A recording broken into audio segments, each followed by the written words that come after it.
Welcome back to Wake Up America Weekend. A federal grand jury has subpoenaed former CIA Director John Brennan and former FBI officials Peter Strzok and Lisa Page over allegations they and other Obama-era officials cooked up phony intelligence on the Trump-Russia story. In other words, they're finally bringing the architects of that Russia hoax to court. For more, we are joined by criminal defense attorney Chandelle Summer, plus our special guests, Deneen and Tom Borelli. Betsy, I want to correct one thing you said. You said Russia. It's Russia. Got to get all three of those. Chandelle, first question to you. The allegations against Brennan surround his comments on the Steele dossier and that he knowingly made those false statements to Congress in 2003. How does anybody go about defending that in a case like this? Well, I think you would start with the statute of limitations, which is 5 years for perjury. And it's been more than 5 years, so that would be your first line of defense. And then it's a very subjective analysis when you talk about what you relied upon versus what you knew about.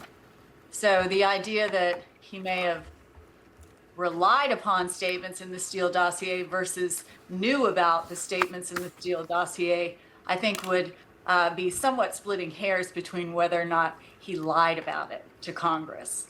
Interesting analysis. Well, I do want to move on to the Supreme Court and many of the justices' skepticism of President Trump's authority to actually impose these global tariffs by using that 1977 Emergency Economic Powers Act. Dr. Tom, let's go to you. What are your thoughts on this case, and how do you think the president is going to approach this one? Well, judging by some of the comments during the discussion, it looks like, but you never know, don't put the bats away using a baseball term, looks like the Supreme Court is going to rule against President Trump. But I don't think, even if they do, I don't think that's the end of the story. I think there are other mechanisms in the law that President Trump can use to enforce tariffs. A president needs the ability to negotiate trade and tariffs with other countries. I mean, that's clear. How we get there, I'm not sure, but that is essential for a president to have that authority. Well, let's be clear. He's using tariffs as a weapon in place of our soldiers and our battleships. It seems to me extremely constructive. Move forward instead of body bags. He's just talking about tariffs. Deneen. Yeah, that's one way to look at it, Betsy. And I guess the other question would be, it's an estimated $90 billion that has already been collected. So what would happen with those funds should the Supreme Court rule against the president? He should be able to put them in his piggy bank. Yeah, well, that's a really good point. Chandelle, I mean, do you think the High Court will actually give some president some credence here, because this seems to me to be pretty clear Article 1 powers by the president. How do you think the court's going to rule here? Well, only the legislature has the power to tax. And basically what the Supreme Court is saying is that this is a tax rather than a tariff. And they did the same thing with the Obamacare. What's the difference? What is the difference between a tax and a tariff? Yeah.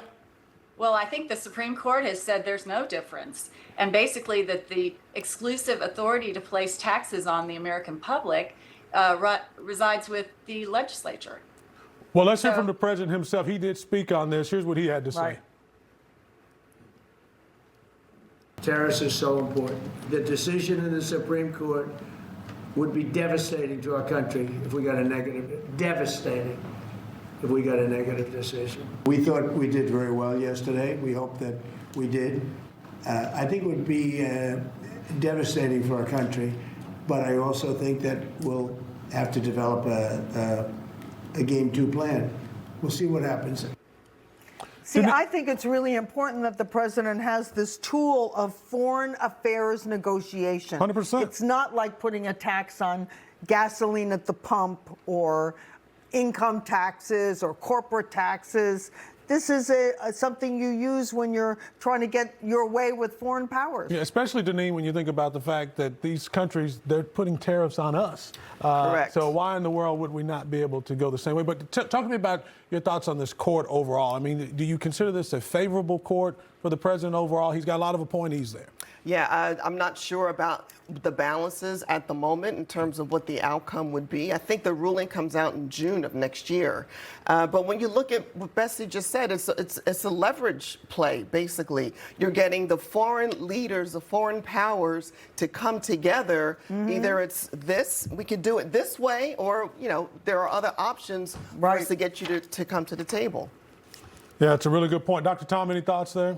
Well, we certainly know where China is on this. I'm sure they're rooting for the Supreme Court to get rid of these tariffs. But again, I think there's other mechanisms that President Trump can use. It is essential for the President of the United States to wield powers with foreign nations. As Betsy referred, instead of using bodies, let's use our economic power. And President Trump certainly understands our economic leverage. Let's hope the Supreme Court does the right thing. But President Trump's always smart enough to have Plan B.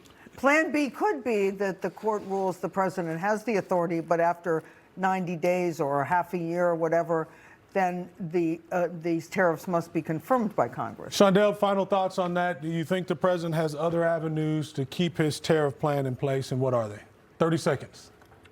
I do not know what Plan B is for the president. I'm sure he'll let us know. I don't know that it necessarily improves our relationships with foreign powers. And he certainly has not hesitated to use force with regard to our foreign enemies. So I don't see the tariffs as any type of tool to better our relationships with foreign powers. All right. Well, we appreciate your insights. Thanks for being with us, Chandelle and Deneen and Tom. We'll see you back a little later. Thanks, guys. Thanks.